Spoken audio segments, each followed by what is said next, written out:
Oke, baik. Selamat pagi semua. Hari ini kita akan lanjutkan kuliah kita. Kalau di hari Senin yang lalu kita udah belajar tentang bagaimana potensial listrik dari sebaran distribusi muatan yang bentuknya itu medium continue. Kalau yang sekarang kita akan ke ininya, ke bagian yang sebetulnya yang kenapa sih kita belajar medan listrik, gaya listrik, dan juga potensial itu sebetulnya untuk mempelajari ini tentang bagaimana sebuah perangkat kapasitor itu nanti bisa kita gunakan untuk menyimpan muatan, ya, menyimpan muatan yang nantinya akan bisa jadi sumber tegangan tambahan, ya, untuk device-device elektronik. Kalau dulu memang ada beberapa ini ya, ada beberapa rangkaian elektronik yang memang membutuhkan kapasitor sebagai sebagai penyimpan muatan tambahan selain misalnya dia dicolokin ke listrik gitu. Tapi seiring berjalannya waktu dengan teknologi kalau dulu kan rangkaian peralatan elektronik itu juga kan analog ya. Sekarang tuh digital dan ternyata pemanfaatan dari kapasitor itu tidak hanya melulu tentang baterai yang kita gunakan sehari-hari untuk di-charge, tapi juga terkait dengan misalnya dengan teknologi keypad, ya, keyboard dan lain sebagainya. Ternyata itu juga menggunakan prinsip kerja dari kapasitor. Jadi tidak melulu tentang itu. Oleh karena itu dan mengingat bahwa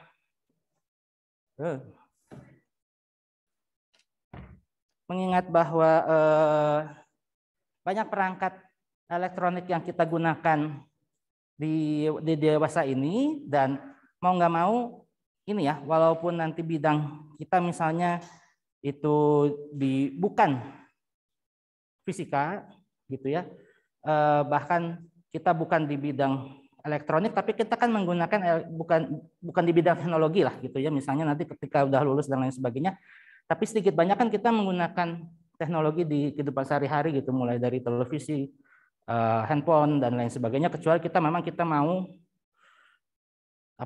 mengasingkan diri kita ke hutan rimba dan lain sebagainya gitu ya,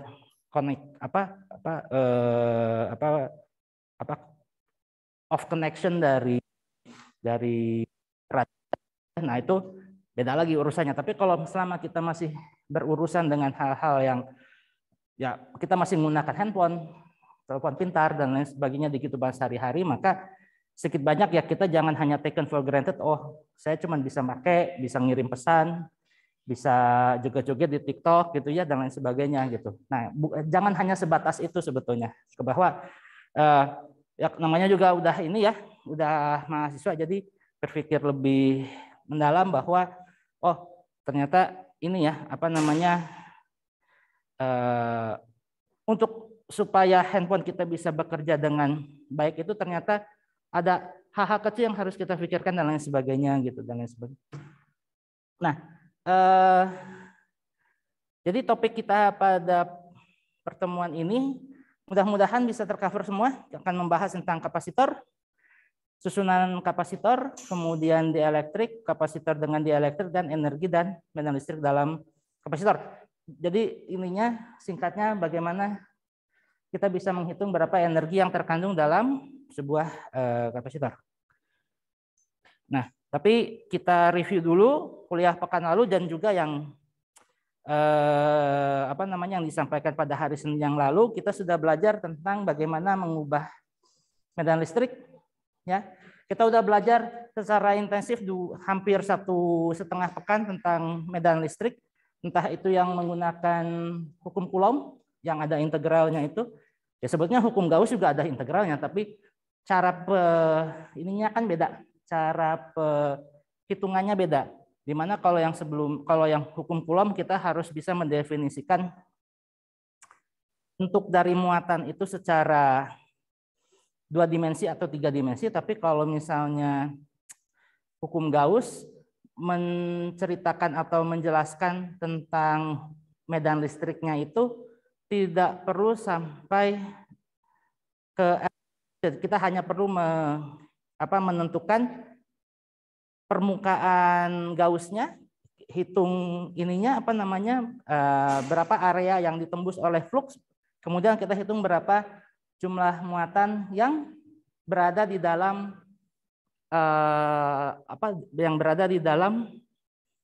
permukaan Gauss tersebut, ya. Jadi ada dua teknik, yaitu menggunakan hukum Coulomb, satu lagi menggunakan Gauss. Kita udah tahu itu, nah dari medan listrik kita menghitung potensial listrik sebagai ininya, sebagai kawannya gitu ya, sebagai pairnya, sebagai komplementernya, pelengkapnya. Jadi kalau udah ada medan yang bentuknya vektor, pasti ada medan yang bentuknya skalar, yaitu isi potensial listrik itu.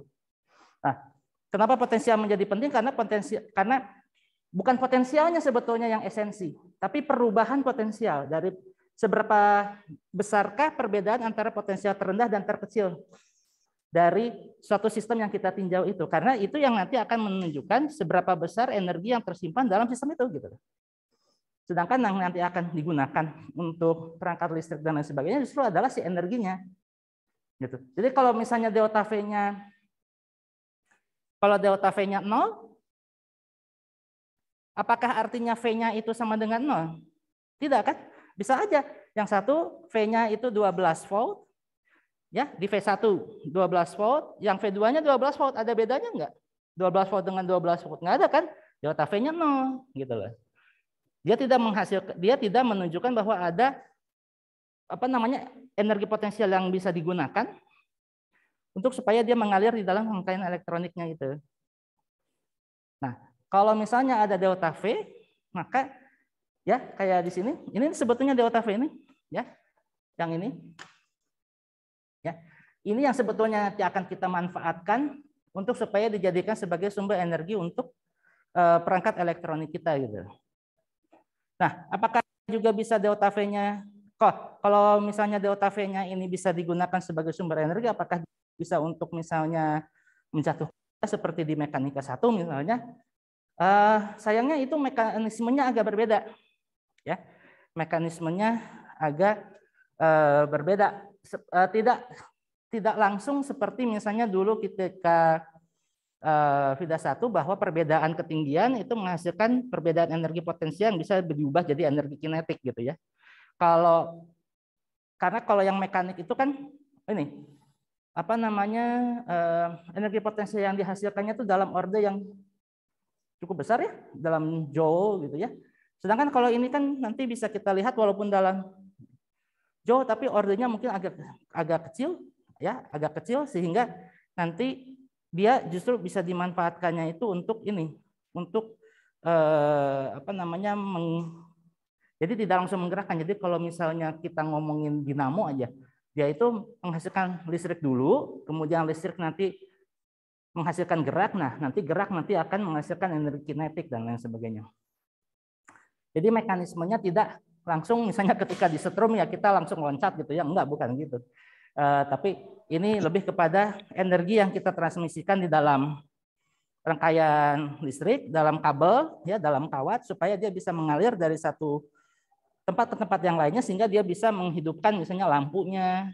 Kalau HP dia bisa layar gitu ya, layar bisa nyala, kemudian aplikasi bisa dihidupkan dan lain sebagainya. Kemudian keypad bisa nyala dan lain sebagainya. Nah itu membutuhkan energi. Ya, silakan. Oh ya, silakan.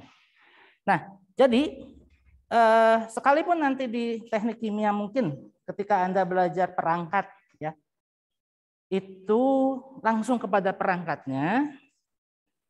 Jadi tidak mempedulikan sistem elektronik yang di situ karena biasanya dalam operasional kerja engineer sehari-hari biasanya Anda itu kan ada tim teknik kimia yang ngurusin teknik kimia, yang teknik elektro yang ngurusin tentang tentang hal-hal yang berbau kelistrikan di tempat kerja, yang manajemen yang tentang manajemen dan lain sebagainya. Namun pengetahuan dasar untuk alat yang Anda gunakan juga penting karena supaya nggak dibodohin gitu ya. Ketika Anda menggunakan suatu alat ukur tertentu atau alat untuk proses tertentu gitu ya, ya Anda tahu speknya gitu loh. Jadi nggak langsung percaya gitu aja. Oh, speknya ini seperti ini, seperti ini bisa mengukur ini range-nya.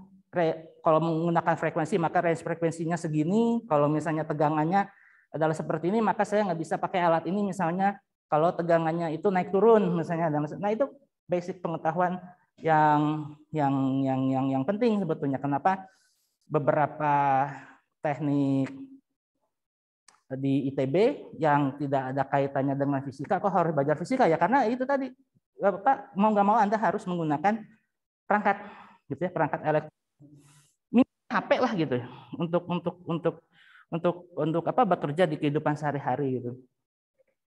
Nah, dan untuk itu maka di tingkat 1 diminta pemahamannya supaya ketika melihat bahwa listrik nanti akan kita gunakan, maka kita pelajari dulu hal-hal yang mendasarnya itu. Yang pertama ya tentu saja dari fenomena medan dan gaya, ada gaya tarik menarik dan tolak menolak.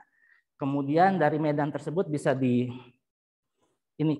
bisa dihitung berapa potensial dan juga beda potensial. Dari potensial nanti juga vice versa bisa kita hitung berapa medan dan juga berapa energi yang terkandung dalam perangkat tersebut. Nah, ya ini pemanfaatannya.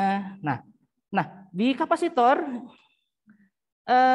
yang biasa digunakan atau yang paling sederhana lah bentuknya, ya, karena ini mungkin sudah ada dari abad 19 ketika orang mempelajari kelistrikan di awal-awal gitu ya. Itu bentuk yang paling sederhana itu adalah yang parallel plate. Makanya sering saya perlihatkan di beberapa slide itu contoh tentang penggunaan pelat sejajar atau parallel plate. Karena itu yang paling sering digunakan. Sekalipun nanti kalau misalnya Anda bongkar HP Anda, bentuk dari parallel plate itu enggak seideal yang ada di gambar ini. Kalau di gambar ini kan seakan-akan Anda punya, ada kertas nggak ya? Atau pakai ini aja lah. Seakan-akan Anda punya 2 buah pelat gitu ya. Anggap dia pelatnya ini nggak punya tebal. Ya. Makanya kemarin ada pertanyaan ya, apakah medan listrik dari sebuah parallel plate itu bergantung kepada jarak? Kalau dia memenuhi bentuk ideal, harusnya tidak, harusnya konstan. Nah, kalau misalnya ketebalannya ini tipis gitu ya, kan ini kan besar. Kalau ketebalannya ini sangat tipis, sehingga dia betul-betul sebuah plat yang ideal dan dia sejajar seperti ini, gitu ya, ini disebut sebagai parallel plate. Nah, kalau di device kita yang ada di sini tentu saja kan nggak gini yang besar ya. Kalau ini kan besar ya. Tapi kalau di device itu bentuknya ya kecil, ukurannya mili, gitu ya, atau bahkan setengah mili dan lain sebagainya. Tapi dia masih kalau dipasang sejajar dengan jarak yang relatifnya itu mikro, kan dia masih memenuhi itu, masih memenuhi asumsi dari kekonstanan dari medan listrik akibat pelat sejajar gitu loh. Karena kalau yang ideal ya tentu saja ukuran dari pelat sejajar harus lebih besar dari dinding ini gitu kan.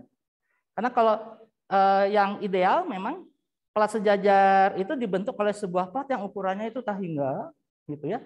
Jadi ini ada tembok kanan, tembok kiri gitu. Nah, ruangan di antara kita ini akan merasakan medan yang konstan gitu loh. Akan merasakan medan yang konstan. Tapi potensialnya akan ada beda terhadap jarak. Karena kita tahu bahwa ini kan mana kemarin? Oh, dihapus.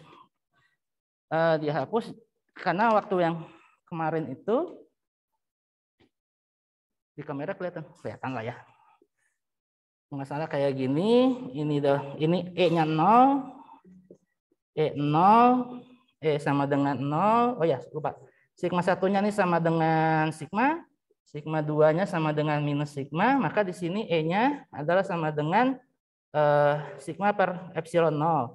Nah, kalau di sini delta V-nya 0, ini delta V-nya 0, gitu ya. Sebentar, bukan delta V-nya 0. Ini tuh gini, kan ini tuh adalah Kalau nggak salah kemarin itu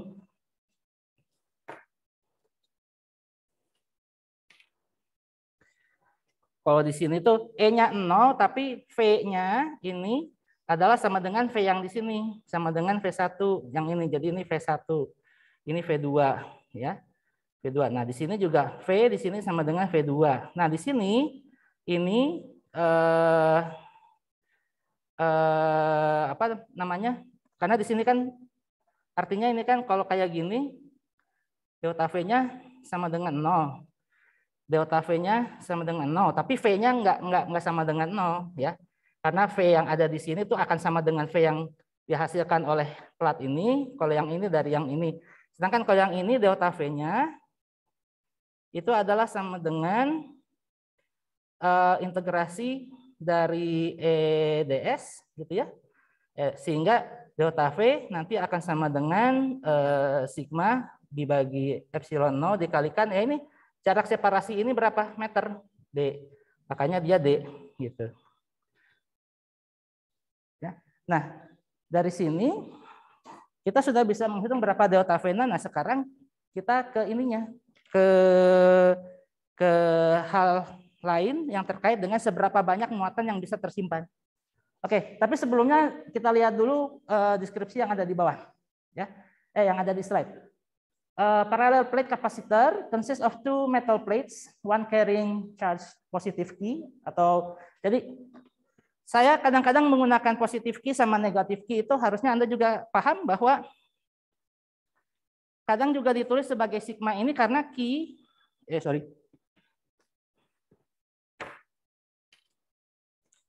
karena Q itu adalah sama dengan muatan ya, adalah sama dengan sigma dikalikan luas ya.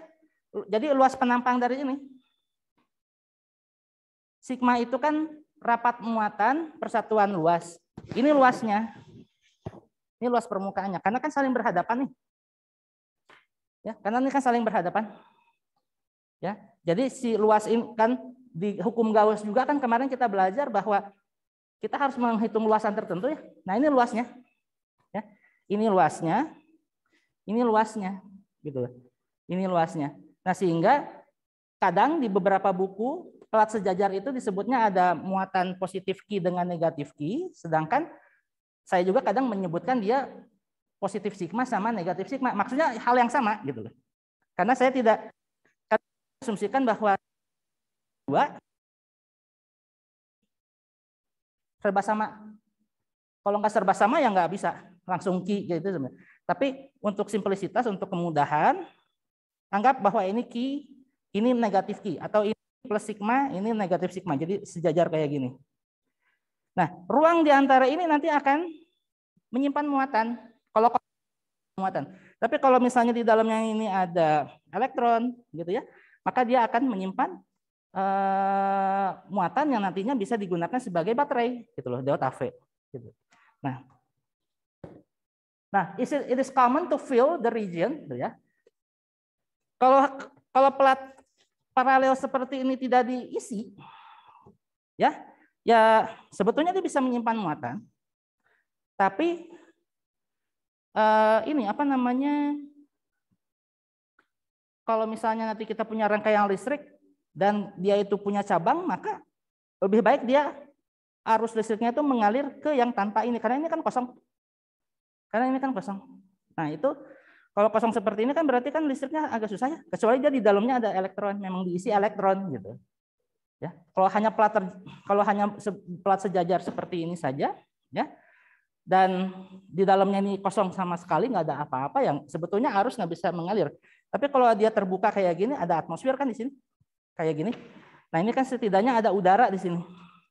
Nah itu kalau masih ada udara seperti itu, dia ini apa namanya masih bisa digunakan untuk mengalirkan listrik atau menyimpan muatan, namun memang nggak terlalu baik gitu ya, tidak terlalu baik.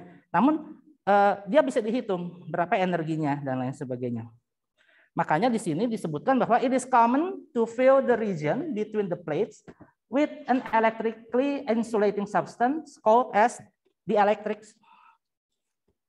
Ya, jadi dalam ininya pemanfaatannya plat sejajar yang kita sudah pelajari itu nanti akan diisi sama sebuah benda yang insulated, sebuah benda yang tidak terlalu menghantarkan listrik, supaya nanti dia bisa digunakan untuk mengisi muatan seperti itu.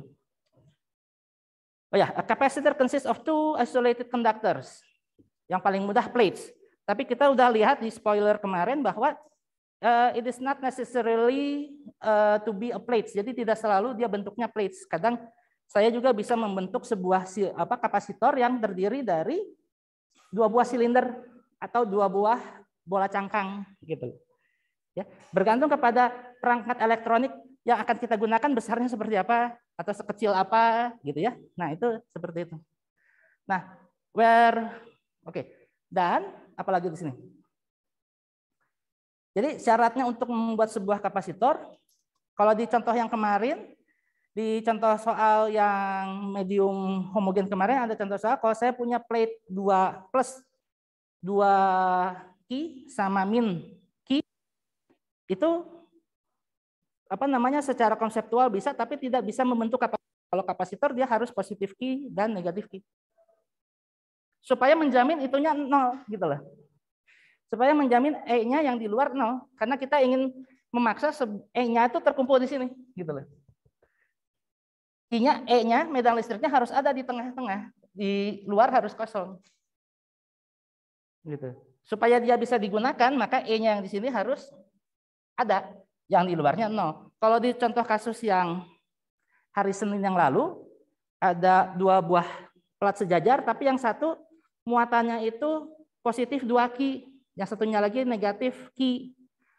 Totalnya kan di dalam, di luar, kanan, di luar, kiri kan tidak 0, ya kan? Nah, itu nggak bisa. Tapi kalau untuk soal ya bisa. Anda misalnya ujian diberikan soal yang kayak gitu, sebetulnya secara ini sih nggak masalah gitu. Tapi memang ketika dilanjutkan untuk membahas kapasitor, konstruksi yang plat sejajar seperti itu nggak bisa dipakai. Karena muatannya di luar kanan ada, di luar kiri ada, di tengah juga ada gitu loh. Nah, itu nggak bisa digunakan. Yang ada malah kesetrum, bisa bahaya gitu loh. Ya, konstruksinya bisa bahaya. Nah, sehingga dengan demikian, maka jika saya punya plat 1 dan 2 yang muatannya itu positif Ki dan negatif Ki, maka saya bisa menghitung kapasitansi C yang merupakan rasio atau perbandingan antara muatan yang terkandung di dalam atau yang terkandung di antara kedua buah plat itu dengan potensial listriknya. Jadi kapasitansi itu adalah perbandingan antara jumlah muatan yang tersimpan di dalam plate, di dalam plat, ya, yang ini C ini kapasitansi adalah perbandingan antara Ki, jumlah muatan yang tersimpan di antara kedua buah plat, dan beda potensial antara kedua buah plat.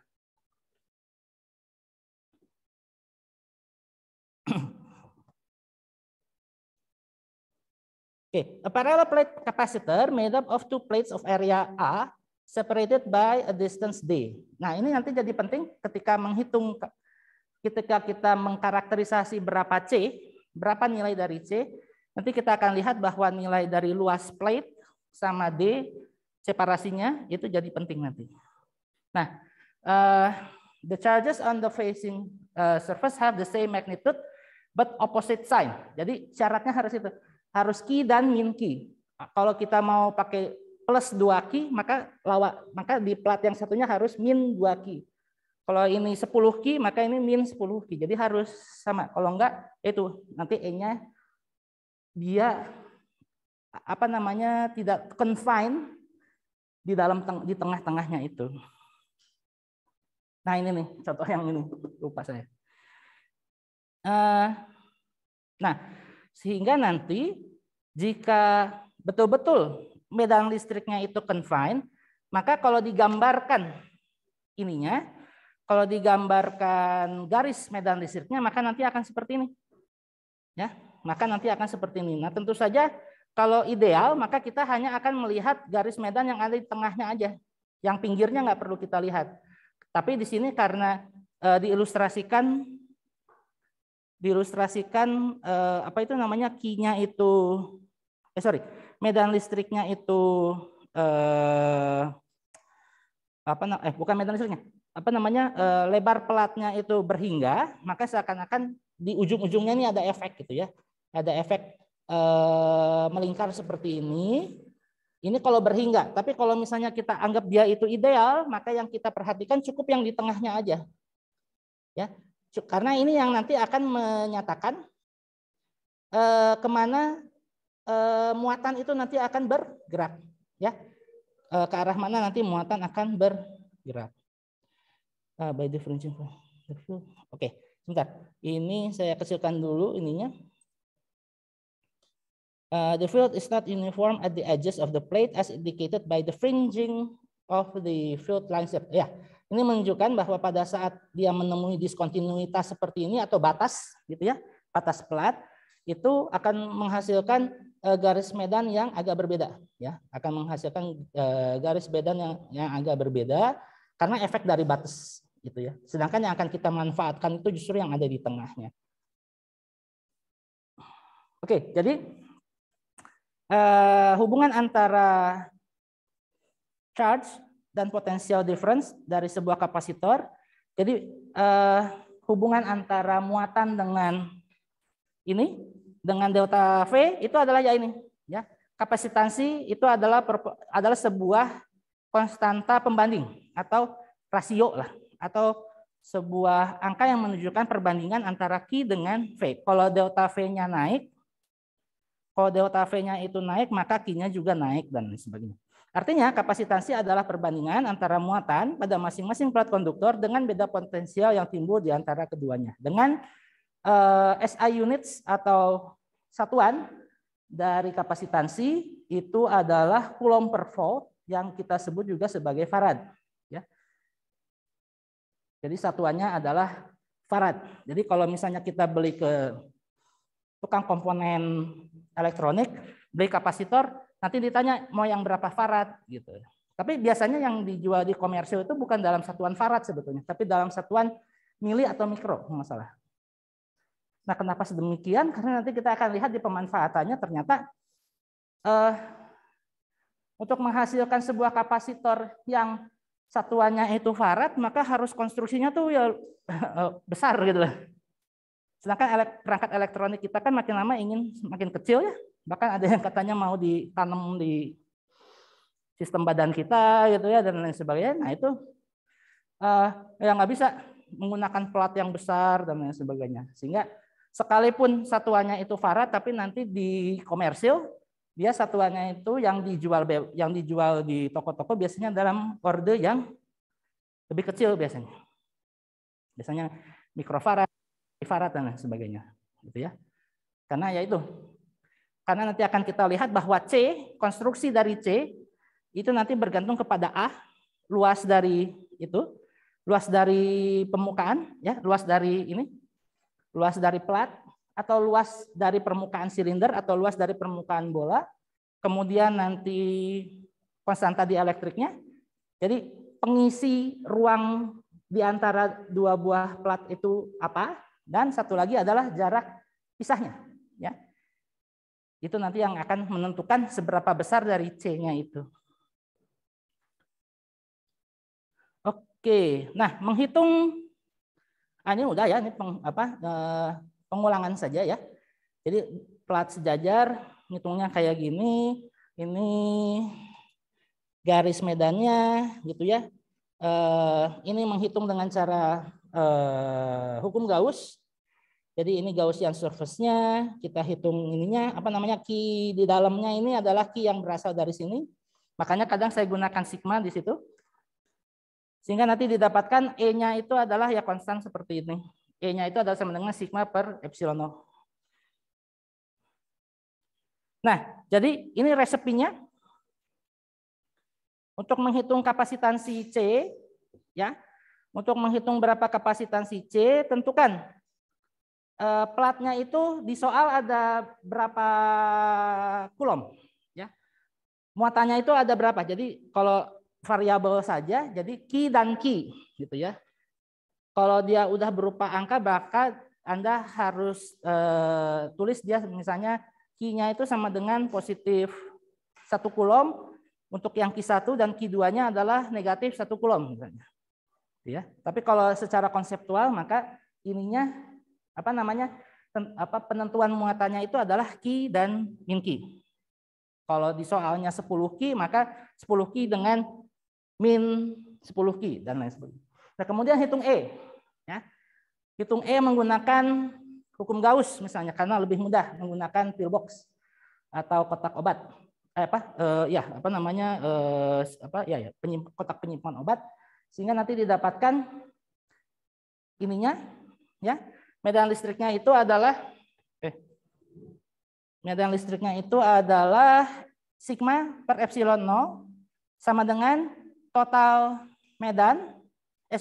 total muatan yang ada di plat tersebut dibagi luas permukaannya, ya, luas permukaan dari plat tersebut, ya, dan epsilon 0. Jadi dari sini menjadi ini, ya, dari sigma per epsilon 0 untuk plat sejajar bisa diterjemahkan sebagai Q per A per epsilon 0.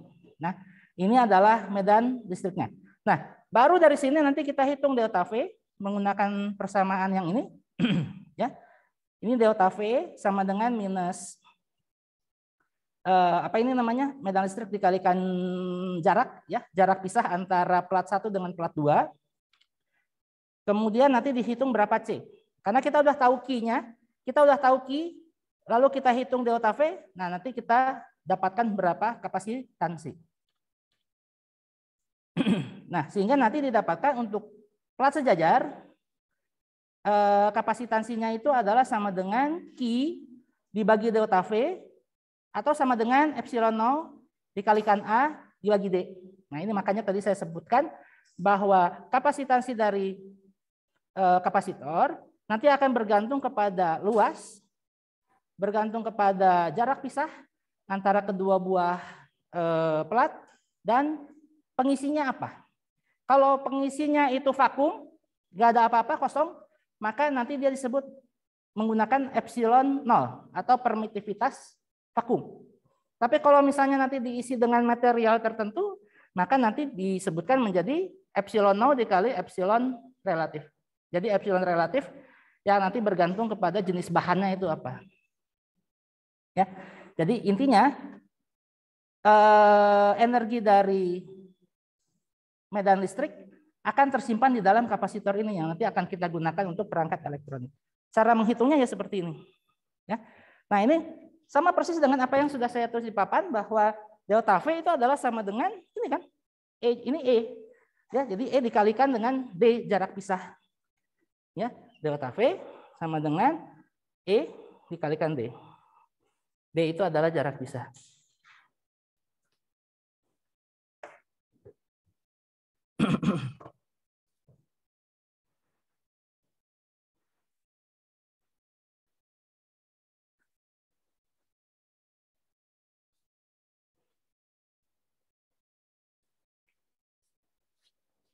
Ya, sambil kita lihat ininya, sambil kita lihat, oh tapi di sini nggak ada SAP-nya ya, biarin deh.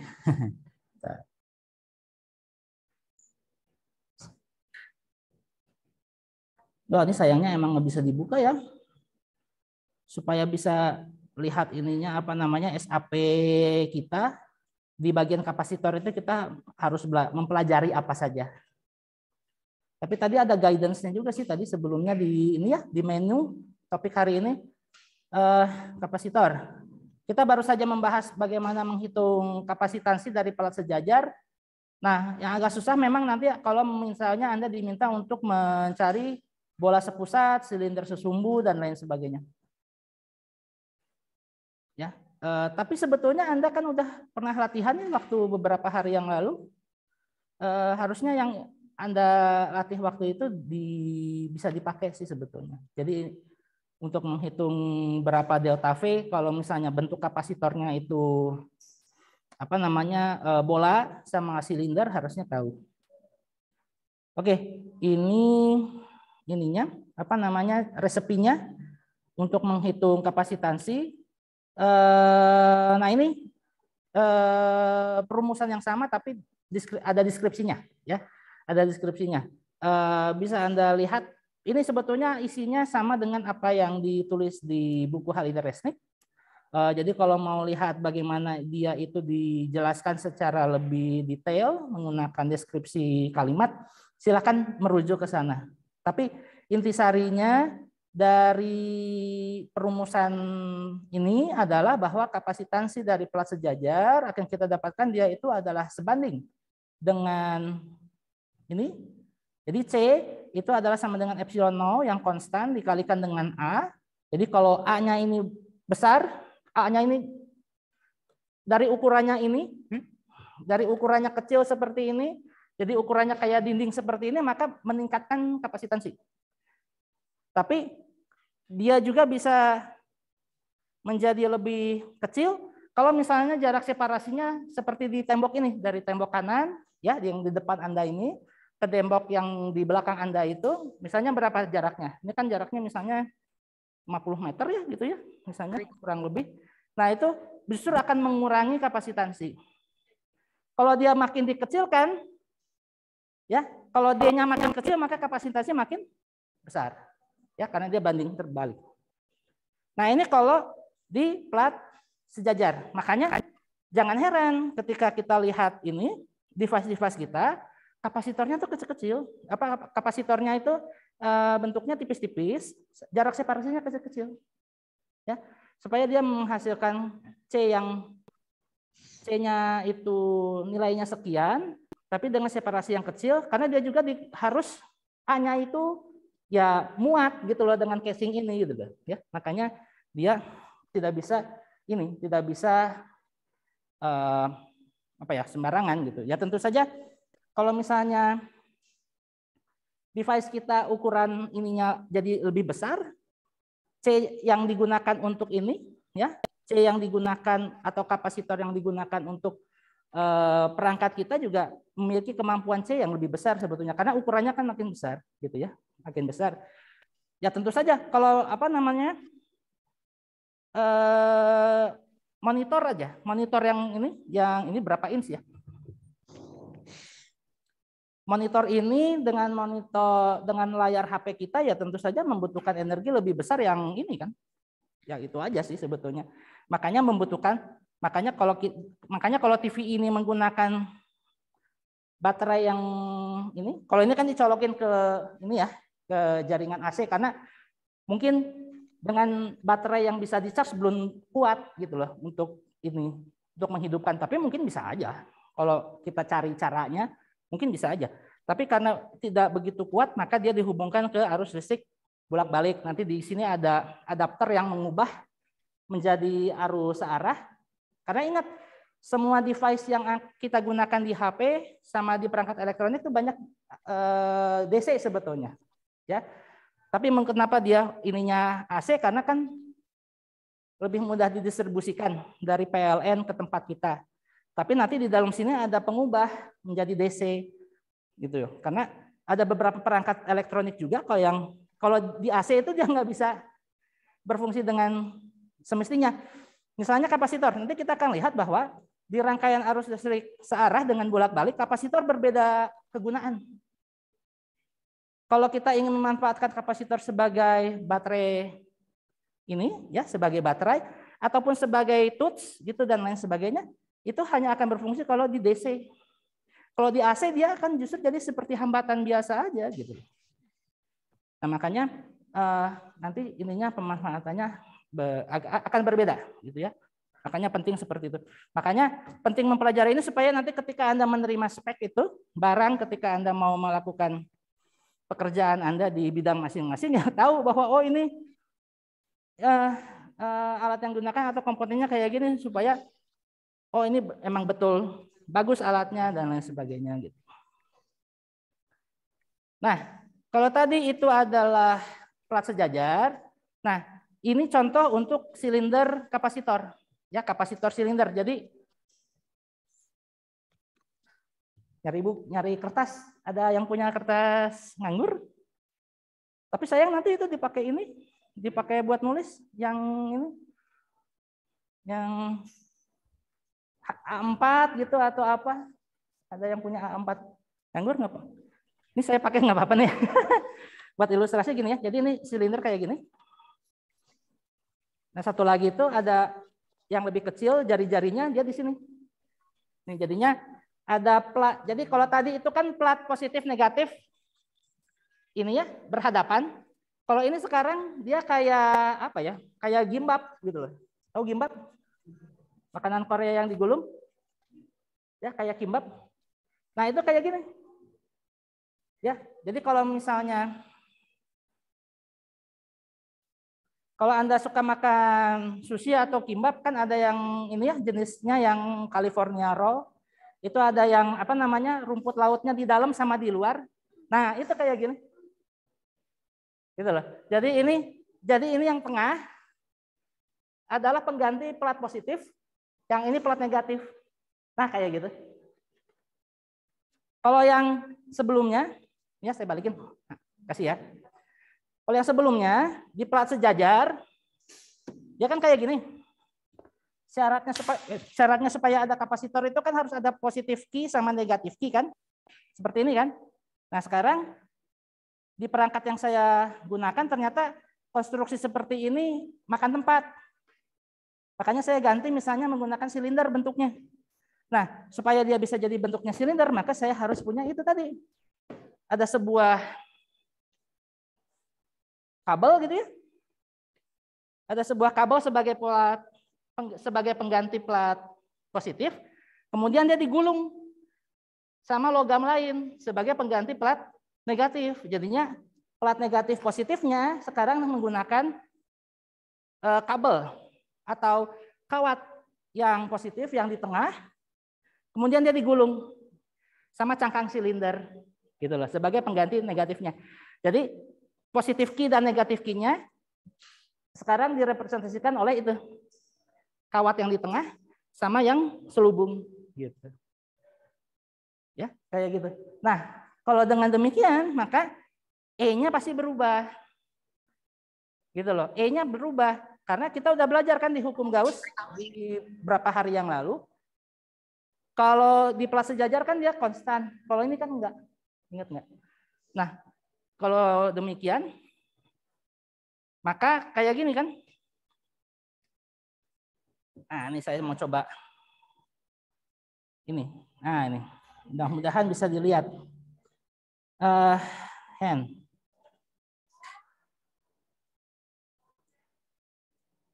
Ya.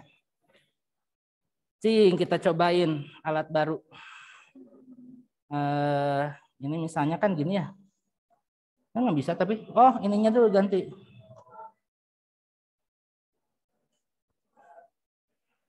Ya. Nah, ini kan misalnya gini nih. Nah, ini yang di tengah. Ini yang di tengah.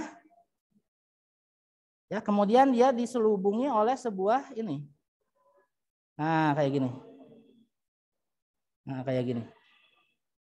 Nah, yang ini, jadi ini. Nah, ini kalau misalnya dia ini panjangnya tahingga, biasanya saya gini, kayak gini. Ini artinya dia panjangnya ini, L-nya ini menuju tahingga gitu ya, karena dia ideal gitu ya. Nah, ini pas ada merah sama ini. Nah, di sini yang apa kawat yang ada di tengah ini muatannya ini positif Ki. Sedangkan kalau selubung yang di luar yang ini dia itu negatif Ki. Gitu ya. Nah, sekarang kita hitung ininya. Ini ada warna yang lain nggak ya? Bentar. Kalau ini positif Ki, ya kalau yang di dalam ini positif Ki kan berarti dia garis medan listriknya kan gini ya. Segala arah. Gini kan ya? Ya. Nah, makanya nanti kita hitung ininya flux adalah sama dengan integral permukaan dari EdA sama dengan Q in per epsilon 0, maka ini EDA-nya ya, ini kan sama aja dengan EDA, sama dengan EA sama dengan Q in dibagi epsilon 0. Nah, A-nya ini ya karena ini silinder, A adalah sama dengan keliling lingkaran berapa? 2pi ya, 2pi R. 2pi R dikalikan L. Ya, ini dari permukaan Gauss-nya. Nah, ini saya bikin permukaan Gauss-nya di tengah sini. Set, set, set, set, set. Nah, ini juga manjang. Ini set, set. Nah, lumayan lah alat baru membantu. Nah, ini permukaan Gauss-nya. Ini permukaan Gauss. Permukaan Gauss.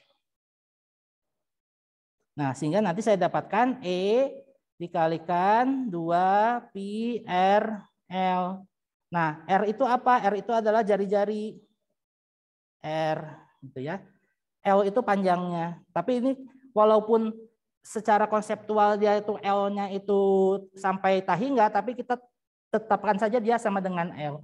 Nah, ini adalah sama dengan ya, sama dengan Q in. Q in-nya ini berapa? Ya, Q in-nya ini berapa? Harusnya sih kalau dia dilingkupi sama permukaan Gauss yang tadi, harusnya dia sama dengan Q. Ya, harusnya dia itu sama dengan Q. Makanya di sini ya dia disebutkan di sini dia sama dengan Q gitu ya. Ya, seperti ini sehingga nanti nilai dari Q in-nya ini ya, nilai dari Q in-nya ini adalah sama dengan, oh ya, bentar. Oh ya, ini bisa langsung seperti ini, jadinya balik lagi ke sini. Ini sama dengan Q, ya karena ini yang di dalam ini dia positif Q gitu ya. Oh, ini saya ganti gambar, saya ganti warna. Positif Q ditambah, dibagi epsilon 0, maka nanti akan saya dapatkan E, ya, E maka di R, ini, oh ya, maka di ruang A lebih kecil dari R,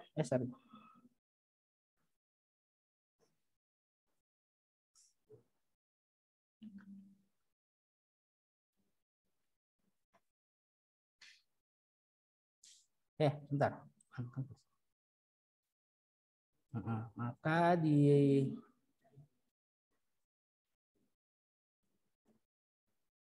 ruang A lebih kecil dari R, lebih kecil dari B, nilai dari ininya, nilai dari medan listriknya itu adalah sama dengan ini 2pi R L epsilon 0 positif Q.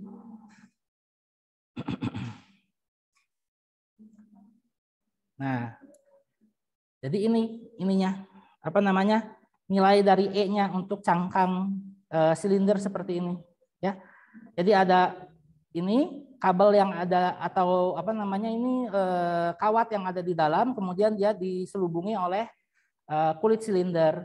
Makanya nanti E-nya itu adalah sama dengan yang ini tadi. E-nya itu adalah sama dengan yang ini. Makanya di slide presentasi kita dapatkan dia langsung seperti ini. Gitu ya. Nah, ini adalah nilai E-nya. Nah, setelah kita, karena ini kan di slide ini Anda disebutkan solving for E field tanpa apa, jadi Anda diasumsikan udah tahu oh ini E-nya sekian gitu. Nah, tadi baru saja saya tunjukkan bahwa E-nya itu cara ngitungnya seperti barusan menggunakan hukum Gauss. Nah, kemudian saya lanjutkan. Setelah saya dapat E, maka tadi resepinya ya, resepinya tentukan Q. Oh iya, Q-nya ini yang ini. Cara untuk menghitung persoalan kapasitansi, oh hitung dulu C-nya ini yang ini. Kemudian bukan C-nya. Oh hitung dulu Q-nya itu positifnya yang ini, Q yang negatifnya ini, nilainya sama.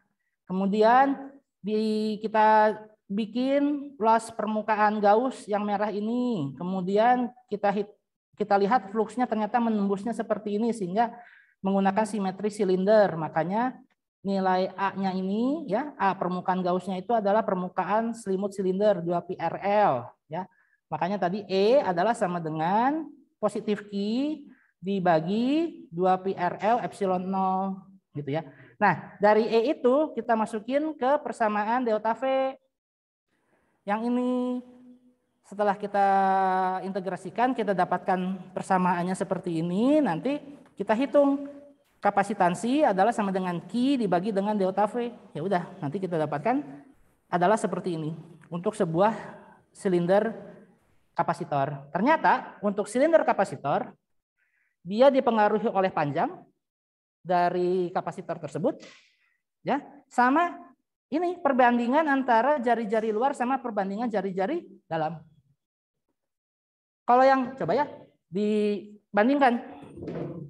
Kalau tadi yang ini ya, kalau plat sejajar yang ini tadi didapatkan C adalah sama dengan epsilon 0A dibagi D.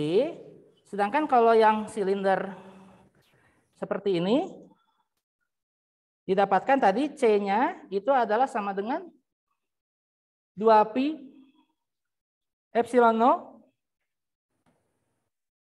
dikali panjangnya dibagi logaritmik dari B per A. Maksudnya B per A itu adalah ini jari-jari ini B, yang ini adalah yang A-nya, gitu loh. Ya. Jadi beda ya, kalau yang plat sejajar kayak gini, dia dipengaruhi oleh luas dan jarak pisah. Kalau yang ini, ya, yang ini dia dipengaruhi oleh panjang dari silinder dan satu lagi oleh ini sebetulnya ya jarak pisah juga sih sebetulnya. Tapi jarak pisahnya itu dinyatakan dalam ini perbandingan atau logaritmik dari perbandingan jari-jari yang ini, jari-jari selubung dengan jari-jari kawat yang ada di dalam.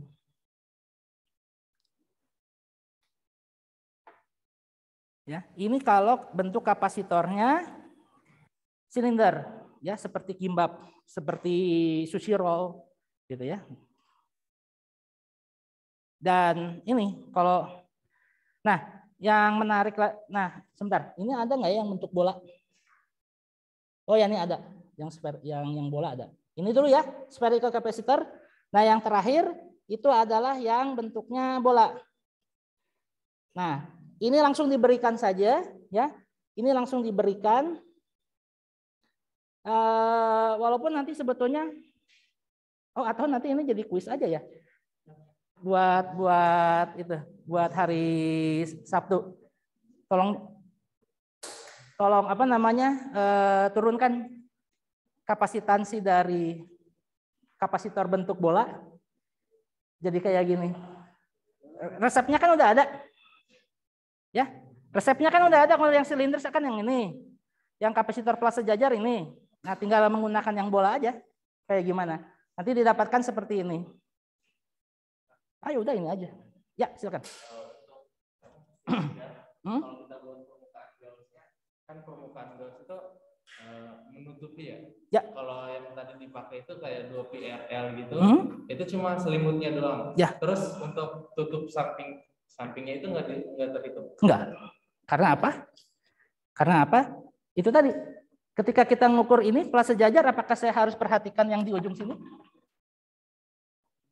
Medan yang di sini perlu saya perhatikan nggak? Yang di sini? Enggak. Ya. Penjelasannya sama kayak itu. Ketika saya punya silinder, kapasitor silinder, yang perlu saya perhatikan adalah medan yang ada di dalamnya aja. Yang di ujung nggak perlu. Nah, medan yang ada di dalamnya kan ditutupi oleh permukaan gas itu yang kita buat. Nah, kalau ditutupinya begini itu cuma yang di permukaan Gauss-nya itu, atau kita harus menutupi kayak silindernya semua sampai ditutup untuk tutup atas samping kiri kanannya itu permukaan Gauss-nya itu sehingga diperhitungkan sehingga semuanya gitu. Enggak. Yang perlu kita hitung permukaan Gauss-nya itu adalah adalah di lokasi di mana kita pengen tahu medan listrik. Jadi kuncinya itu. Jadi kalau misalnya kayak gini, kalau saya kelas sejajar, ini kan ada sejajar 2 gitu ya. Nah, maka kalau permukaan Gauss-nya itu kayak gimana? Bentuk begini saja atau begini? Dua-duanya ketangkap gitu. Nah, yang benar yang ini. Karena saya ingin tahu berapa E yang ada di sini kan? Atau E yang ada di sini kan? Gitu. Begitu pula dengan yang ini. Kalau misalnya ini muatan titik, maka saya itu kan hanya sama dia misalnya ada ini, ada cangkang, maka permukaan Gauss-nya itu adalah saya ingin menghitung medan listrik yang ada di sini kan? Di sini saja. Gitu. Nah, kalau misalnya saya ingin menghitung medan listrik yang ada di luar, maka keseluruhannya. Tapi kalau untuk persoalan kapasitor ini, maka saya ini kan, karena saya ini kan syarat kapasitor kan ini positif Q, negatif Q. Menjamin bahwa medan listrik hanya ada di dalam gitu kan ya. Nah gitu. Jadinya dengan demikian, maka ketika kasusnya silinder seperti ini, saya tidak membuat permukaan Gauss di luar. Gitu. Enggak. Karena saya pengen supaya si medan listrik itu benar-benar ada di dalam. Makanya dipilihlah permukaan Gauss-nya di dalam. Makanya ketika menghitung Q-in-nya hanya di dalam saja yang terlibat, yang luarnya enggak, gitu loh. Silakan. Untuk yang itu, yang kapasitor looping sejajar itu, itu permukaan Gauss yang digambarkan itu, kalau mau dihitung secara sistem ya, secara sistem dua looping sejajar, apakah tetap kita menggambarkan permukaan Gauss-nya itu untuk salah satu looping aja atau digabungkan jadi 2 seperti yang di gambar bagian bawah? Biasanya satu dulu. Ini dulu, kemudian yang ini. Baru nanti digabungin. Ingat nggak? Karena dari sini, karena dari sini kan, dari satu keping yang positif, ini kan permukaan Gauss-nya kayak gini. Nah ini A, ya. Ini ada luas permukaan. Nah ini karena positif. Nah kenapa dipilih permukaan Gauss-nya kayak gini? Karena plat medan listriknya kan gini. Garis medan listriknya kan gini, keluar gitu ya. Makanya dia menembus permukaan A ini. Gitu. Nah, makanya nanti ketika luas permukaannya A saja. Jadi gini. Flux sama dengan integrasi EDA. Ini adalah sama dengan E dikalikan dengan A. Jadi A aja, nggak perlu dihitung. Kenapa nggak perlu dihitung? Karena nanti akan kita samakan dengan Q-in. Q-in dibagi apa? Q-in dibagi epsilon 0. Q-in-nya itu adalah sama dengan Q ya. Sama dengan positif Q dibagi epsilon 0. Nah ini E dikalikan A sama dengan positif. Sigma dikalikan dengan A dibagi epsilon 0. Makanya E sama dengan, makanya di sini E sama dengan ini, sama dengan positif sigma per epsilon 0 gitu. Ya. Yang itu kalau yang hasil dari DA itu adalah luas permukaan Gauss-nya. Ya, ininya. Luas permukaan Gauss. Sedangkan kalau yang sigma dikalikan A itu A-nya adalah luas dari bahan plat ya. Dari plat. Kalau kayak gitu apakah luas permukaannya sama dengan luas permukaan Gauss sama dengan luas plat yang kita ya. Densitas dari bahan itu. Kayak gitu. Sama. Sedangkan kalau digambarkan itu seakan-akan beda gitu ya. Ya. Gitu, sedangkan yang kalau yang ini ya tentu saja di sini juga kan ada ininya, ada luasnya di sini kan. Iya. Gitu. Kalau hasil penggambaran berarti luasnya tidak sama luas. Ya. Betul. Kalau dari penggambaran ini seakan-akan A-nya seakan-akan yang harusnya A-nya tuh yang ini ternyata hanya ini sama yang ini gitu ya. Tapi sebetulnya ini kan bisa diperluas si permukaan Gauss ini. Sebetulnya saya juga bisa pilih kayak gini. Lebih besar. Jadi segini gitu ya. Jadi menutupi luas dari ini juga gitu. Bisa juga kayak gitu. Karena kan sama aja. Kalau di keping kayak gitu luas permukaan Gauss yang diperhitungkan itu kan selimut Enggak. Ini aja, enggak, ini aja. Karena kan betul, karena kan itu ada asumsi bahwa untuk kelas sejajar sebetulnya luasnya itu kan besar. Kita nggak bisa definisikan dia bentuknya apa, yang penting ada luas gitu. Beda dengan yang ini. Kalau ini kan bentuknya 3 dimensi. Dan ya apa namanya silindernya ini kan ya bentuknya selimut gitu ya. Berarti kalau misalkan yang di plat itu kita mau mengambil luasnya tinggal ambil kayak PR kuadrat, berarti ada dua permukaan kan, 2 PR kuadrat gitu. Kalau yang di dalam itu ambilnya 2 PRL. Kalau untuk yang silinder. Ya kalau ini A-nya ini sama dengan 2 PRL karena ini kan keliling dikalikan dengan panjang.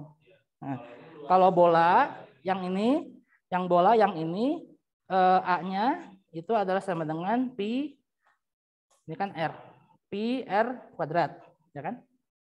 4 Pi R kuadrat. 4 Pi R kuadrat. Kalau plat sejajar ini A saja, kita nggak perlu tahu rumus ininya berapa.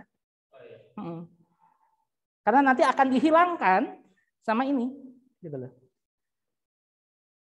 Masih kurang mengerti hubungan dari luas flux dengan luas densitas yang diambil itu kenapa bisa sama? Oh, kenapa bisa sama? Karena ini kan sini. Kalau kita lihat dari penggambaran itu pasti luas dari flux itu lebih gede kan? Kalau oh iya, betul. Tapi kenapa saling menghilangkan? Saling menghilangkan karena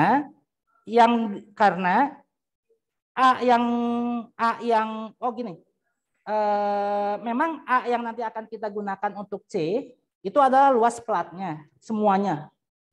Tapi untuk mendapatkan permukaan Gauss hanya A yang sejajar dengan permukaan Gauss sajalah yang dihitung gitu loh. Jadinya ketika kita menghitung E ini A yang dicuplik sama plat sama permukaan Gauss itu sama gitu. Tapi kenyataannya nanti ketika kita menghitung C yang ini itu menggunakan luas permukaan plat yang seluruhnya. Gitu loh. Menggunakan luas plat yang seluruhnya.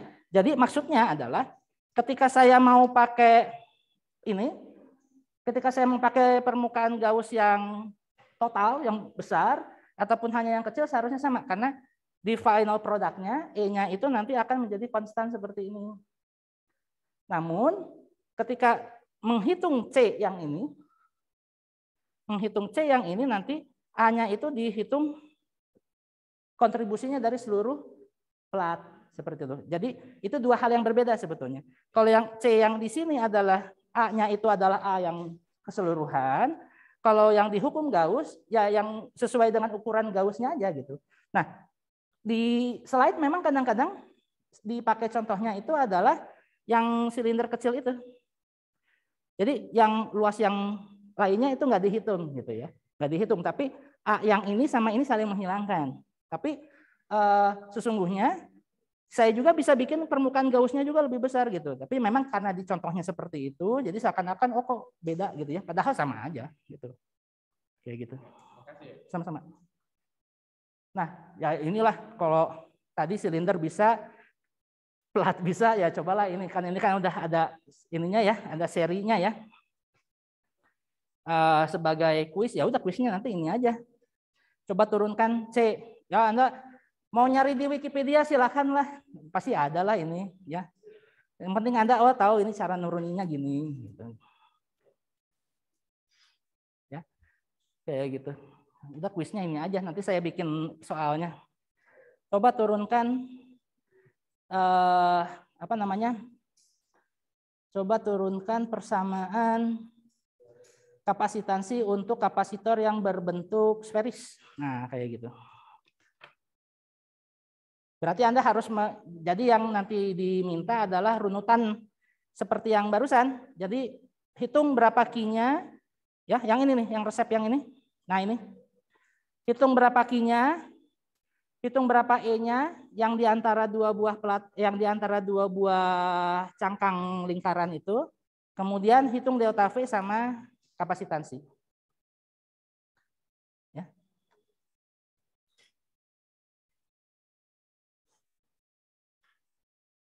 Pak izin bertanya, Pak. Ya, silakan.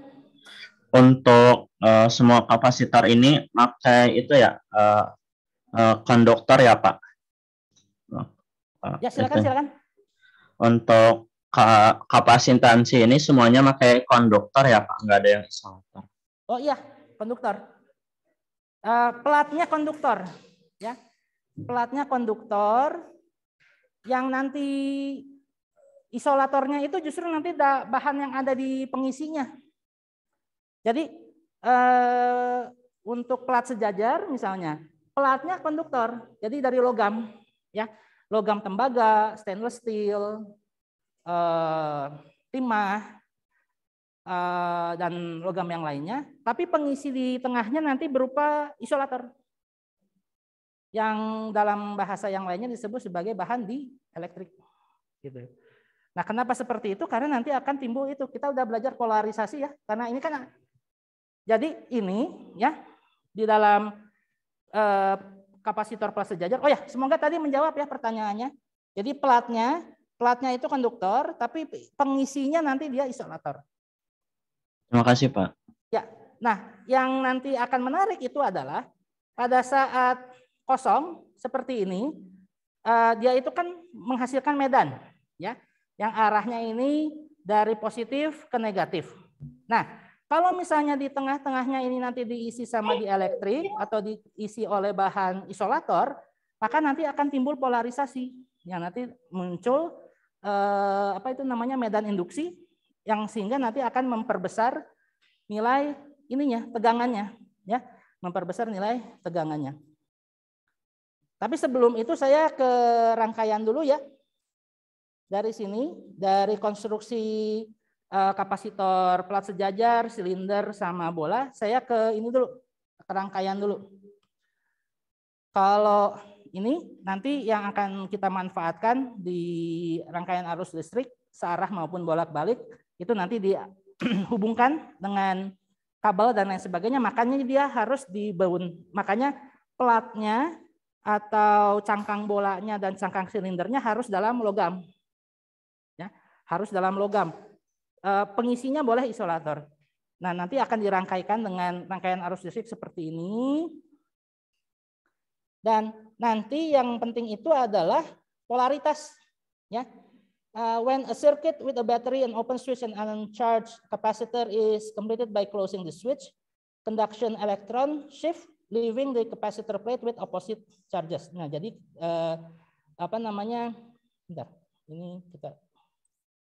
Oh ya, an uncharged capacitor is completed by closing the switch, conduction electron shift leaving the capacitor plate with opposite charges. Jadi di sini ketika saklarnya ini dihubungkan, maka nanti elektron, ya, elektron itu nanti akan bergerak dari potensial rendah ke potensial yang tinggi. Jadi nanti si polaritas dari H dan L, plat H dan L itu nanti akan mengikuti dari ini polaritas pada saat dia diisi itu gimana, ya. Karena nanti delta V-nya itu ya dihitung dari yang mana yang positif, mana yang negatif, gitu. Nah, the battery maintain potential difference V or V between its terminals. The terminal of higher potential is labeled plus and is often called as the positive terminal, and the terminal lower potential is labeled minus, and it is often called as a negative terminal. Jadi ketika saklar ini dihubungkan, maka muncul beda tegangan di dalam rangkaian ini, sehingga nanti H, karena dia terkonek dengan ini, dengan terminal positif, maka H ini polaritasnya menjadi positif, dan yang L, yang sebelah sini ini akan menjadi negatif. Seperti itu. Makanya kenapa kita punya positif negatif, yaitu tadi di switch itu tadi dihubungkan dengan baterai. Itu yang pertama kali si kapasitornya itu di ini. Kenapa kan gini, pelatnya sama dari stainless steel, tapi kenapa yang satu muatannya positif dan satu muatannya negatif kan why gitu ya? Ya karena ini dia pertama kali dia dihubungkan kayak gini dulu dengan listrik, baru nanti muncul di sini ini positif, yang ini negatif kayak gitu. Jadi bukan karena di sini ini tembaga, ini stainless steel, bukan kayak gitu. Jadi ini dua-duanya stainless steel atau dua-duanya tembaga. Kemudian nanti dia dihubungkan sama baterai, atau dihubungkan dengan sebuah saklar gitu ya, dengan apa namanya, dengan sebuah sumber tegangan yang terkoneksi dengan sumber positif, maka dia menjadi positif. Yang negatif dengan yang negatif gitu. Makanya dia punya dua buah polaritas seperti ini. Punya positif negatif itu asalnya dari situ. Nah, dengan demikian maka kalau kita nanti ini kan dengan rangkaian arus listrik, maka nanti ada paralel dengan seri. Kalau yang paralel seperti ini, kalau yang seri seperti ini. Ya. Nah, penghitungan kapasitansi totalnya atau kapasitansi ekivalennya nanti mengikuti prinsip seperti ini. Singkat ceritanya adalah kalau saya punya kapasitor yang dihubungkan secara paralel seperti ini, artinya seperti ini. Artinya ketika saya hubungkan ini dengan sumber tegangan plus minus seperti ini, maka di sini sebelah sini positif, positif, positif, yang sebelah sini negatif, negatif, negatif. Artinya ujung-ujung kapasitor positif saling berhubungan dengan yang sesama positif, yang negatif berhubungan dengan yang sama negatif, maka ini disebut sebagai rangkaian paralel. Kalau yang seri, positif ketemu sama negatif. Kayak gini. Ya, kayak gini. Ini kan sumber tegangan positif, negatif, terhubung dengan kapasitor, maka di sini ada plat positif, negatif, plat positif, negatif. Nah, ketika yang negatif ketemu sama yang positif, ini disebut sebagai rangkaian seri. Nah, penghitungan apa namanya? Kapasitansi total atau kapasitansi ekivalennya agak berbeda dengan resistor. Kalau dulu Anda belajar di SMA, resistor kalau seri dia R1 tambah R2 tambah R3. Nah, ini kebalikannya. Justru dengan paralel dia menjadi R1, C1, C2, C3. C1 ditambah C2 ditambah C3. Kalau yang di seri justru dia mirip seperti resistor di paralel gitu. Jadi kebalikannya. Nah, kenapa seperti itu? Nah, ini penjelasannya ada di sini.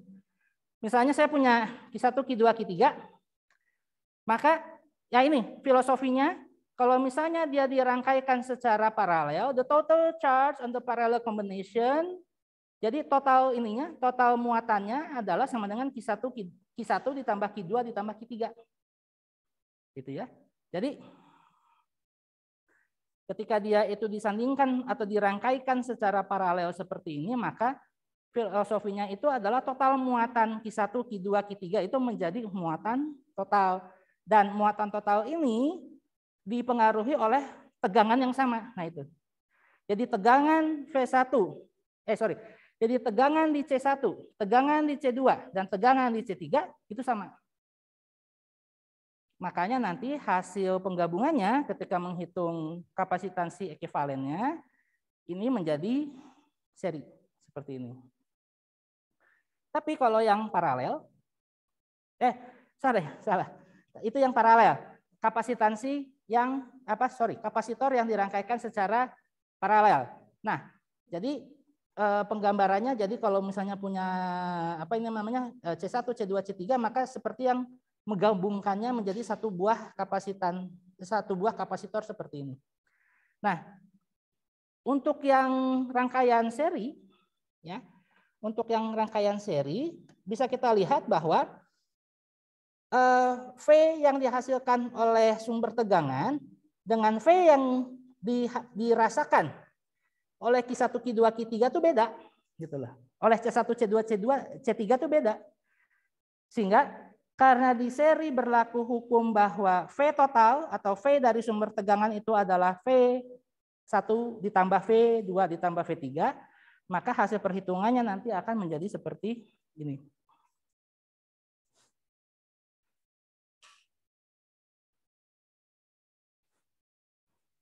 Ya.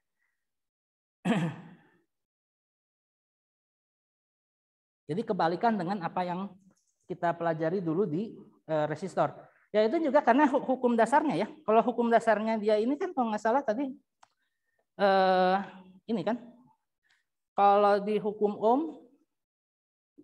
nanti kita belajar hukum Ohm juga sih untuk yang rangkaian arus listrik. Kalau di hukum Ohm itu kan sama dengan V sama dengan I dikalikan R gitu ya. V dengan R-nya sebanding gitu ya. Nah kalau tadi kan di kapasitansi, di kapasitor, kapasitor Q adalah sama dengan C dikalikan dengan V gitu ya. Sehingga V itu adalah sama dengan Q dibagi C. Makanya hubungan antara V dengan R itu sebanding. Kalau ini kan berbanding terbalik ya. Ini kan berbanding terbalik. Makanya ketika yang ohmnya itu rangkaian serinya itu tinggal tinggal R1 tambah R2 tambah R3, nah justru ini kebalikannya gitu. Karena hubungan antara V dengan kapasitansi, V dengan R berbeda gitu loh. Makanya hukumnya seperti yang terbalik seperti itu.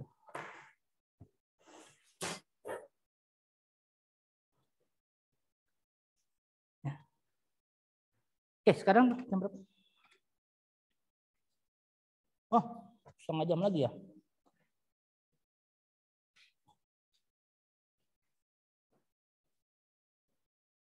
Oke, istirahat dulu deh sebentar, 5 menit.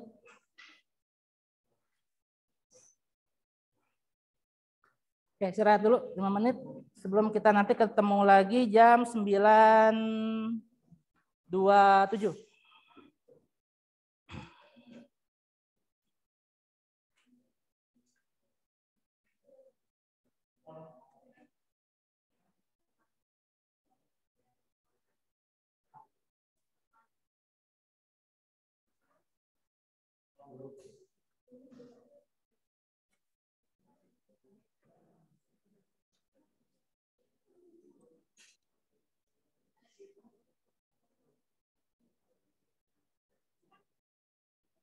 Oke, sampai sini ada yang mau ditanyakan dulu? Silakan. Si Pak, izin bertanya. Pak, ya. Jadi tadi cara membedakan mana yang kapasitor disusun secara seri sama paralel itu gimana ya Pak? Kenapa? Cara membedakan kapasitor secara seri atau paralel itu gimana?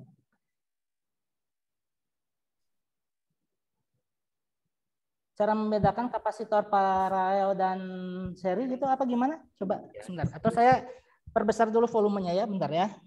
Ya.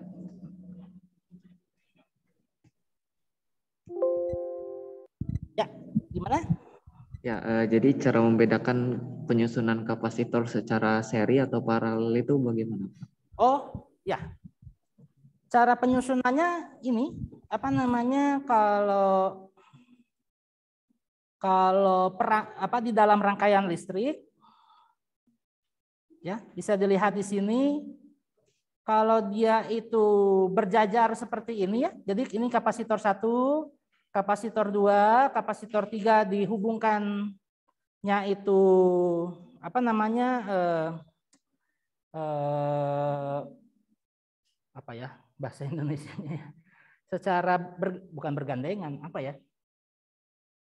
Dalam satu buah kawat seperti ini gitu ya. Dalam satu buah jalur seperti ini, maka ini disebut sebagai seri. Ya. Ini kalau kapasitor disusun seri atau resistor disusun seri atau induktor disusun secara seri, artinya itu dalam satu jalur yang sama gitu loh. Dalam satu aliran kawat yang sama. Tapi kalau paralel dia tuh bercabang, ya kayak gini. Dia ada cabang 3. Ini cabang 1, ini cabang 2, ini cabang 3. Ini yang disebut sebagai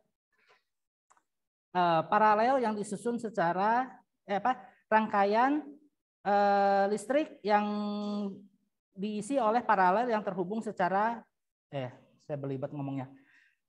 Ini adalah sebuah rangkaian listrik yang isinya terdapat kapasitor yang disusun secara paralel karena dia ada 3 cabang seperti ini. Jadi ini di sini ada cabang 1, 2 gitu ya. Ini di sini ada cabang 1, 2. Jadi sehingga menghasilkan 3 buah cabang gitu ya. Cabang 1, cabang 2, cabang 3. Nah, ini rangkaian kapasitor paralel. Kalau yang seri ini satu jalur ya, satu jalur seperti ini. Ya, satu jalur seperti ini. Yang membedakan tentu saja itu nanti adalah menghitung kapasitansi ekivalen ya.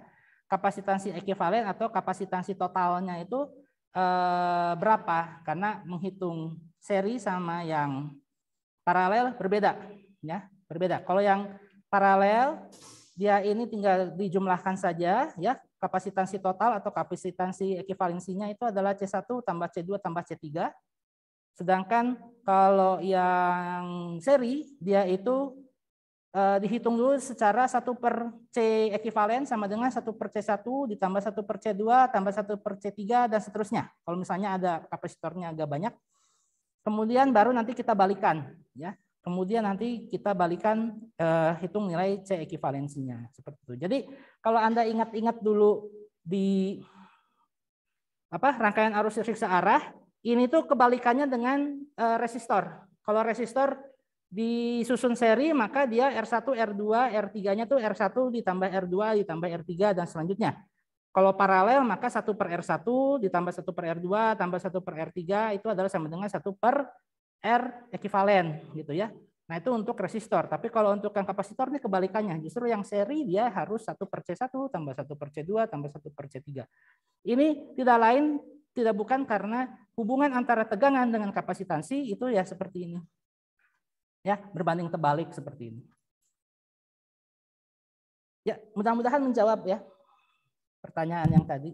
Ya, terima kasih Pak. Di kelas ada pertanyaan silakan sebelum kita masuk ke bahan dieelektrik.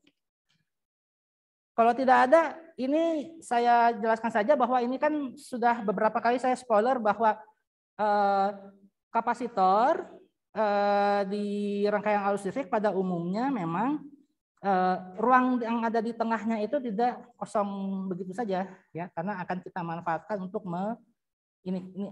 untuk mengisi muatan. Nah, makanya ketika kita lihat bahwa batu baterai alkalin dan lain sebagainya, atau ini misalnya HP kita menggunakan baterai litium. Litiumnya tuh di mana? Nah, litiumnya itu ya di antara ini, di antara plat sejajar itu. Jadi ini kan pipih ya.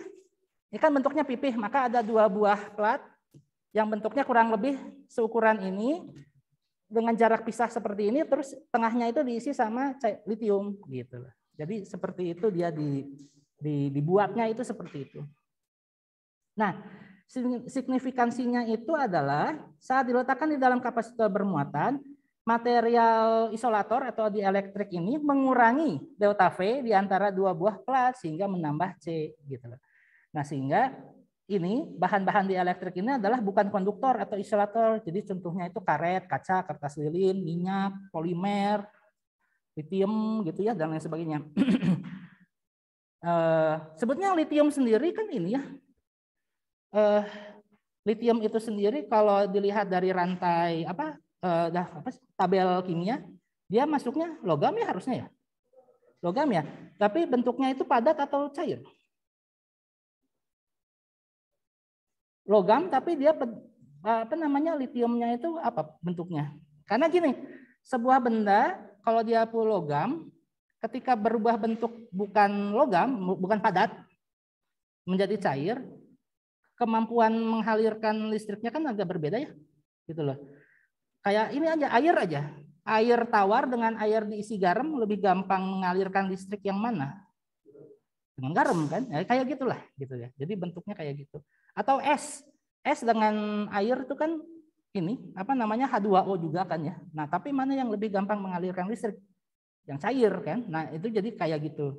Jadi sekalipun litiumnya itu juga berupa logam, tapi dalam kondisi cair dia bisa bertindak sebagai non logam. Walaupun sebetulnya dia logam, tapi dia bentuknya karena dia cair maka agak kurang mengantarkan listrik dibandingkan logam yang sesungguhnya pada saat dia berbentuk logam. Makanya dia bisa dianggap sebagai itu.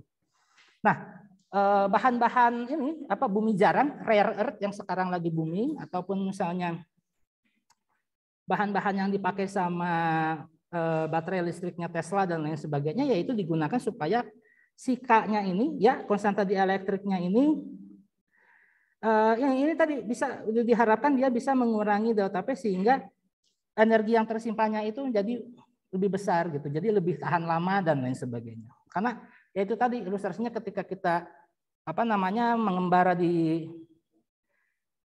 di ruang angkasa itu kan nggak ada colokan listrik gitu loh. Nah itu gimana caranya? Nah itu dibuat supaya baterai listriknya menjadi lebih tahan lama. Makanya dibutuhkan alat bahan-bahan pengisi dari kapasitor ini supaya dia bisa meningkatkan itu energinya seperti itu. Oh ya, in the space between the plate of capacitor is completely filled with the electric material. The capacitance in vacuum is multiplied by a material dielectric constant, which is a number greater than 1. Jadi ininya seperti ini. Pada saat ini pertama kali, ya, pada saat pertama kali dia vakum, maka ininya tegangannya ini menjadi seperti ini. Nah, karena diisi sama kapasitor, tegangannya nurun, ya. Tadinya dia kan maksimum seperti ini. Dengan diisi dengan dengan bahan dieelektrik atau isolator di tengah-tengah ini, tegangannya ini turun, ya, tegangannya ini turun sehingga nanti dia kapasitansinya menjadi meningkat seperti itu. Nah, ininya makanya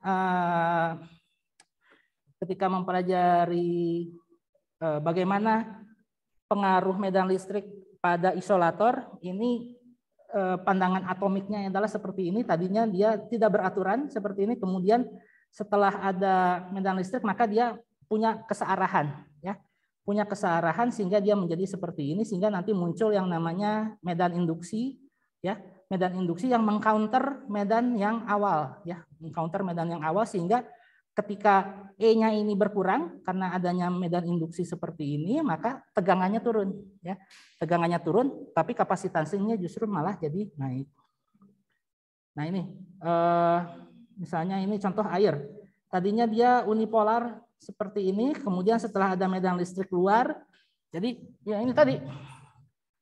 Jadi pada saat ketika ruang kosongnya ini belum dialir. Jadi ketika sigma dan minus sigmanya ini belum dihubungkan ke rangkaian arus listrik, air yang ada di tengah ini dia orientasi molekulnya itu acak. Tapi setelah ada sigma dengan minus sigma kan ada medan listrik, ya, yang searah, yang ini yang garis medannya itu dari positif ke negatif sehingga orientasi dari molekul-molekulnya itu nanti menjadi seperti ini, punya keseragaman, di mana yang positif sebelah kanan, yang negatif sebelah kiri, sehingga nanti muncul yang namanya induksi gitu. Nah, yang ini nih, karena punya keseragaman arah seperti ini, maka positif luar yang ini sama negatif yang luar di sini menghasilkan induksi, ya. Jadi ini terpolarisasi. Terpolarisasi itu artinya terjadi pengkutuban, ya, yang positif, permukaan positif sebelah sini dan ini sebelah sini, yang negatifnya sebelah sini, sehingga muncul medan induksi. Nah, medan induksi ini, ya, medan induksi ini nanti akan mengurangi medan total seperti itu. Nah, sehingga setelah dimasukkan di elektrik, V akhirnya adalah sama dengan V awal pada saat kosong dibagi dengan konstanta dielektrik, nilai dari konstanta dielektrik, sehingga nanti kapasitansinya adalah sama dengan konstanta dielektrik dikalikan dengan C0 seperti itu. Sehingga dengan demikian nanti penghitungan C, ya, kapasitansi ada faktor tambahan. Kalau sebelumnya itu kan ini, ya, epsilon 0 A D. Nah, sekarang kalau ini udah diisi, maka ada faktor baru, yaitu konstanta dielektrik. Seperti ini. Di buku yang lain, dia juga ditulis seperti ini. Kapasitansi sama dengan kapasitansi sama dengan ER dikalikan dengan A dibagi dengan D, di mana ER ini, atau bukan ER, dia gitu, ya, epsilon saja seperti ini, ya, di mana epsilon ini adalah sama dengan konstanta dielektrik dikalikan dengan epsilon 0 gitu. Di beberapa buku seperti itu. Atau kadang-kadang juga ditulis sebagai konstanta dielektrik, bukan ditulis sebagai kappa, tapi ditulis sebagai epsilon relatif dikalikan dengan epsilon 0, di mana ER ini menyatakan permitivitas bahan gitu. Jadi ada beberapa buku yang menulisnya seperti ini, ada yang menulis seperti ini, ada yang menulis seperti itu. Nah, ini untuk bahan-bahan yang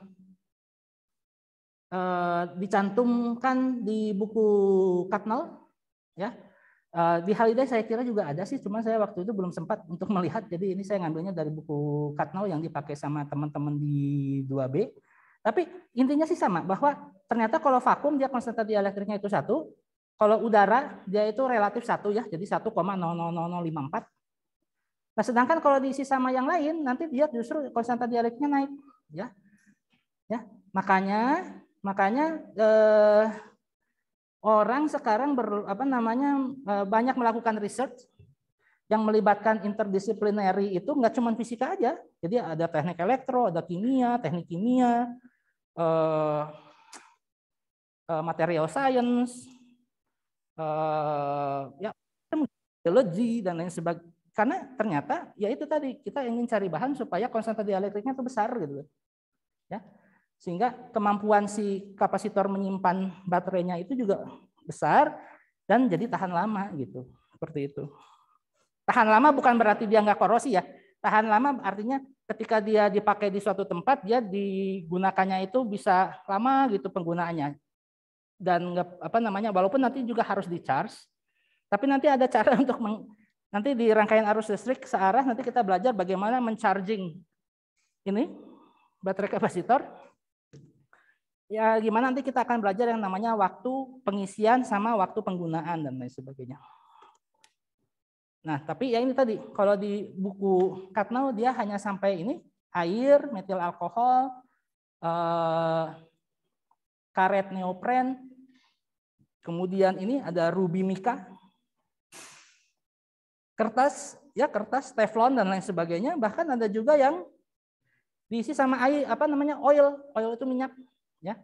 Nah, makanya saya nggak tahu nanti mungkin kalau misalnya Anda mempelajari misalnya minyak atsiri dari minyak atsiri dulu adik saya teknik kimia dia minyak kapulaga, minyak kunyit, minyak sereh, minyak kayu putih gitu ya, ternyata dimasukkan ke dalam kapasitor dan dia punya konstanta dielektrik ya bisa jadi mungkin seperti itu bisa digunakan dan lain sebagainya.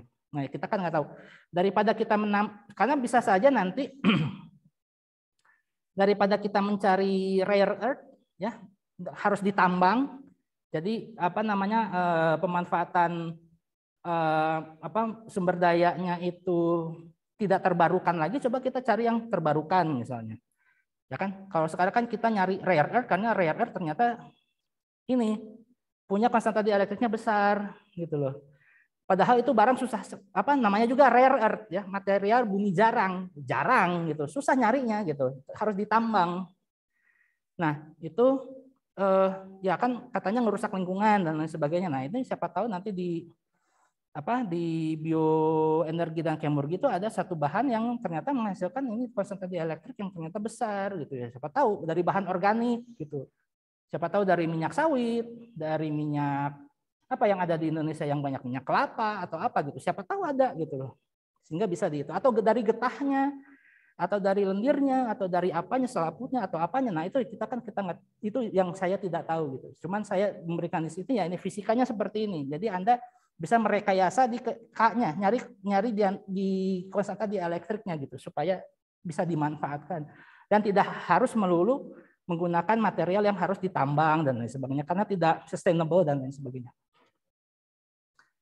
Nah, ini penerapan hukum Gauss sama aja kayak yang ini, kalau misalnya ada material ini, maka kita menghitung ini beda kalau dengan hukum Gauss yang kosong sama yang ada di elektriknya itu nanti si ininya nih E-nya nanti akan berubah menjadi D, di mana D itu adalah electric displacement yang menyatakan bahwa medan listrik sekarang dipengaruhi oleh faktor dielektrik sehingga dia menjadi D dan epsilon nolnya juga berubah gitu ya, karena dia ditarik ke sebelah sini maka key in-nya ini menjadi independen seperti ini. Jadi perubahan hukum Gauss akibat adanya dielektrik menjadi seperti ini. Yang tadinya itu menjadi medan listrik murni, sekarang menjadi medan listrik yang dipengaruhi oleh bahan yang disebut sebagai electric displacement atau perpindahan listrik. Kenapa berpindah? Ya karena ada muatan yang nanti berpindah, ya. Ada muatan yang nanti berpindah dari plat positif ke negatif gitu. Atau kebalikannya, elektron berpindah dari plat negatif ke positif. Seperti itu. Energi yang tersimpan. Oh ya. Ini mungkin nggak ini ya karena udah overtime. Jadi sebentar. Langsung saja energinya itu nanti W adalah sama dengan 1/C setengah Q kuadrat per C gitu ya. Nanti dengan perumusan yang bisa rekan-rekan lihat di slide ini ataupun di buku referensi. Atau U atau energinya yang tersimpan pada kapasitor selain setengah Q kuadrat per C juga bisa dihitung dari setengah C delta V kuadrat atau setengah Q delta V. Seperti itu. Nah, untuk aplikasi ya tadi saya sebutkan teknologi keypad atau keyboard ini menggunakan kapasitor seperti ini. Begitu pula dengan baterai listrik dan lain sebagainya. Nah, ini ada contoh kali ya. Nah, ini bagaimana menghitung apa itu tadi kapasitansi ya untuk yang silinder. Nah, ini juga ada nih. Coba nih. Nah, ada. Oh, kalau gitu nggak jadi deh kuisnya. Ini udah ada. Ya. Udah ada. Nah, ini cara menghitung misalnya kalau konstanta dieлекtriknya disusun secara seperti ini sehingga mirip-mirip dengan rangkaian seri sama paralel. Nah, ini caranya ada. Nah, ini contoh kasusnya seperti ini. Begitu pula nanti mungkin kalau modul tutorial kedua nanti muncul, maka bisa kita drill untuk latihan soalnya dan lain sebagainya. Oke, saya kira karena udah overtime, saya mau siap-siap untuk tutup. Sebelumnya ada pertanyaan dulu dari teman-teman di kelas sama di rumah terkait materi ini? Isi Pak, izin bertanya. Ya, ada pertanyaan? Jadi untuk bahan dielektrik itu perlukah dia berupa molekul polar atau non polar? Tadi kan contohnya minyak itu non polar Pak. Apa ya, bagaimana? Sepanjang dia itu secara fisika dianggap tidak bisa menghantarkan listrik dengan tidak seefektif logam gitu loh. Jadi materialnya polar atau non polar sepanjang dia itu bukan ionik gitu ya, bukan ionik maka dia bisa digunakan. Jadi selama dia masih dianggap sebagai konduktor yang kurang baik, maka dia bisa digunakan sebagai itu bahan dielektrik.